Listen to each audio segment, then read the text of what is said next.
Bulletin में सबसे पहले बात देश के प्रधानमंत्री नरेंद्र मोदी की। पीएम मोदी ने 22वीं बार देशवासियों से मन की बात की। पीएम मोदी ने मन की बात में रियो ओलंपिक का जिक्र करते हुए कहा कि खिलाड़ियों का हौसला बुलंद करने का काम 125 करोड़ देशवासियों का ही है। हम सब जानते हैं कि कुछ ही दिनों में विश्व का सबसे बड़ा खेलों का महाकुंभ होने जा रहा है।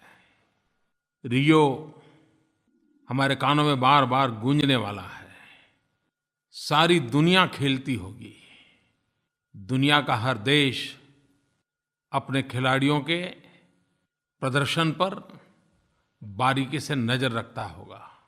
आप भी रखेंगे। हमारी आशा अपेक्षाएं तो बहुत होती हैं, लेकिन रियो में जो खेलने के लिए गए हैं उन खिलाड़ियों को उनका हौसला बुलंद करने का काम भी 125 करोड़ देशवासियों का है। इन खिलाड़ियों को आपका संदेश पहुंचाने के लिए देश का प्रधानमंत्री पोस्टमैन बनने को तैयार है। आप मुझे नरेंद्र मोदी ऐप पर खिलाड़ियों के नाम शुभकामनाएं भेजिए। मैं आपकी शुभकामनाएं उन तक पहुंचाऊंगा। पीएम मोदी ने मन की बात में कहा कि कुछ समय पहले तक हम अकाल की चिंता कर रहे थे, लेकिन अब बारिश का आनंद भी ले रहे हैं। इस बीच बाढ़ की खबरें भी आ रही हैं। केंद्र सरकार और राज्य सरकारें मिलकर बाढ़ पीड़ित लोगों की मदद के लिए कंधे से कंधा मिलाकर काम कर रहे हैं। कुछ समय पहले हम लोग अकाल की चिंता कर रहे थे और इन दिनों वर्षा का आनंद भी आ रहा है, तो बाढ़ की खबरें भी आ रही हैं। राज्य सरकार और केंद्र सरकार मिलकर के बाढ़ पीड़ितों की सहायता करने के लिए कंधे से कंधा मिलाकर के भरपूर प्रयास कर रही हैं। वर्षा के कारण कुछ कठिनाइयां होने के बावजूद भी हर मानवीय मन पुलकित हो जाता है, क्योंकि हमारी पूरी आर्थिक गतिविधि के केंद्र बिंदु में वर्षा होती है, खेती होती है।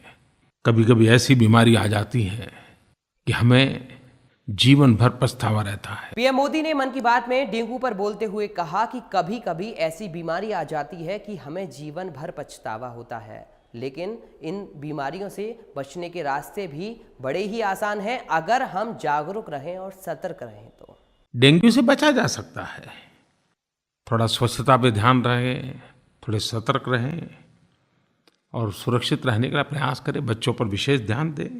और ये जो सोच है ना, गरीब बस्ती में ही ऐसी बीमारी आती है, डेंगू का केस ऐसा नहीं है। डेंगू सुखी समृद्ध इलाके में सबसे पहले आता है और इसलिए इसे हम समझें। आप टीवी पर एडवर्टाइजमेंट देखते ही होंगे, लेकिन कभी कभी हम उस पर जागरूक एक्शन के संबंध में थोड़े उदासीन रहते हैं। सरकार, अस्पतालें, डॉक्टर वो तो अपना काम करेंगे ही, लेकिन हम भी अपने घर में, अपने इलाके में, अपने परिवार में डेंगू न प्रवेश करें और पानी के कारण होने वाली कोई बीमारी न आए, इसके लिए सतर्क रहें। यही मैं आपसे प्रार्थना करूंगा। यूपी के सीएम अखिलेश यादव अपने मंत्रियों को भाषा के इस्तेमाल को लेकर भले ही कितनी भी नसीहतें क्यों न दे दें, लेकिन मंत्रियों के बोल बिगड़ते नहीं थकते। कैसे एक अधिकारी पर बिगड़े यूपी के एक मंत्री के बोल, देखिए इस रिपोर्ट में। यूपी के सीएम अखिलेश यादव अपनी सरकार की छवि सुधारने के लिए कितने भी जतन कर लें, लेकिन समाजवादी पार्टी के नेता और मंत्री सुधरने का नाम ही नहीं लेते और अपनी बदजुबानी को लेकर अक्सर चर्चाओं में बने रहते हैं।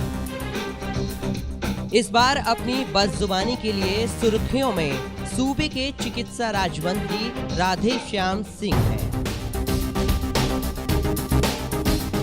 जो अपने विधानसभा क्षेत्र हाटा में अपने आदमी को काम न मिलने पर इतना भड़क गए कि फोन कर उन्होंने जिला पंचायत के अपर मुख्य अधिकारी उमेश पटेल पर गालियों की बौछार कर डाली। 1 मिनट के ऑडियो क्लिप में मंत्री जी ने एक नहीं, 2 नहीं, बल्कि धारा प्रवाह 13 बार गालियां दी। हेलो, हाँ सर, नमस्ते। हमारे विधानसभा में तू जो चाहता हूँ जगह सही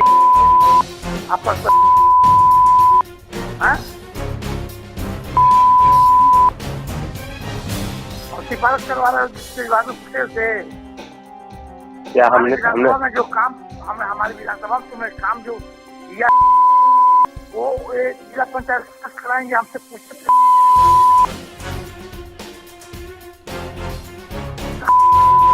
जान लिया हटा के पूर्णवासी राणा नहीं बच जब पकड़वाई हम अपने सारे काम बंद कराए दूर में हाटा विधानसभा में जो सदस्य हैं हमसे संबंधित उनके जगह पर दूसरे को काम दे दिए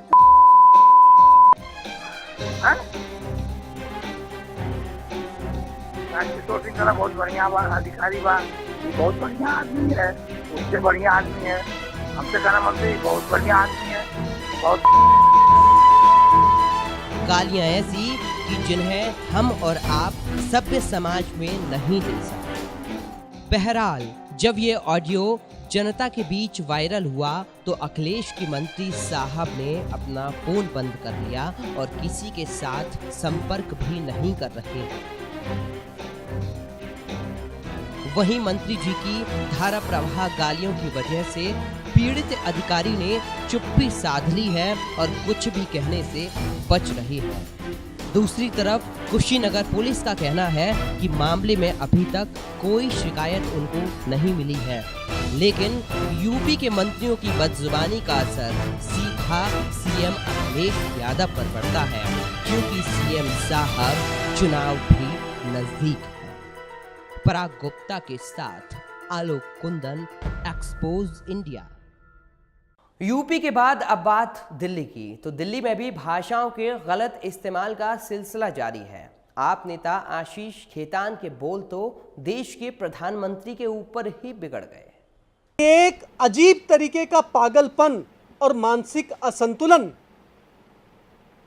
देश के प्रधानमंत्री के अंदर है।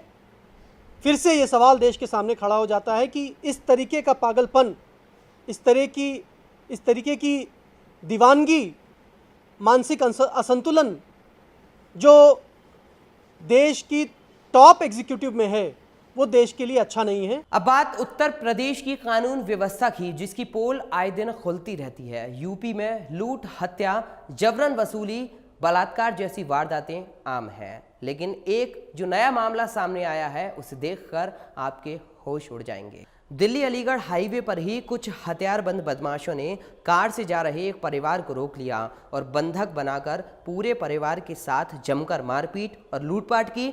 इतना ही नहीं, बेखौफ बदमाशों ने परिवार के सामने ही मां और नाबालिग बेटी के साथ गैंगरेप भी किया।